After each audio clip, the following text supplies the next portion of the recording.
আপনাদের সাথে কথা বলার জন্য চলে এলাম।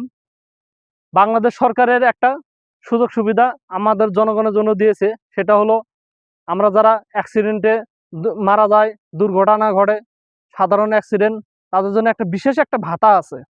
সেই ভাতাটা অ্যামাউন্ট 1,00,000 টাকা, 3,00,000 টাকা, 5,00,000 টাকা, 5,00,000 টাকা। সেটা আমরা কেউ দুর্ঘটনায় মারা গেলে সে আবেদন করতে পারবে। যদি জোর বিশেষ দুর্ঘটনা অর্থাৎ গুরুতর দুর্ঘটনা হয় তার জন্য এক ক্যাটাগরি, আবার হালকা দুর্ঘটনা হলে তার জন্য এক ক্যাটাগরি। তাহলে এই 5,00,000 টাকা, 3,00,000 টাকা, 1,00,000 টাকা পেতে হলে আপনার কি করণীয়? সেটা হলো আপনার কাগজপাতি, ডকুমেন্ট, এক কথায় ডকুমেন্ট সব কিছু রেডি করে বিআরটিএ অফিসে আপনাদেরকে যোগাযোগ করতে হবে।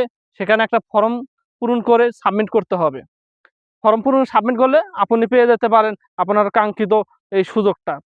এই কাঙ্ক্ষিত সুযোগটা এটা আমরা অনেকে না জানার কারণে আজ সরকারের তহবিলে কোটি কোটি টাকা জমা পড়ে আছে। সুতরাং এই সুবিধা থেকে আমরা যাতে কেউ বঞ্চিত না হই, যারা এই দুর্ঘটনা কবলে মারা যায় তাদের আত্মীয় স্বজনদের বলছি, তা আপনারা নিকটস্থ বিআরটি অফিসে যোগাযোগ করুন। ধন্যবাদ।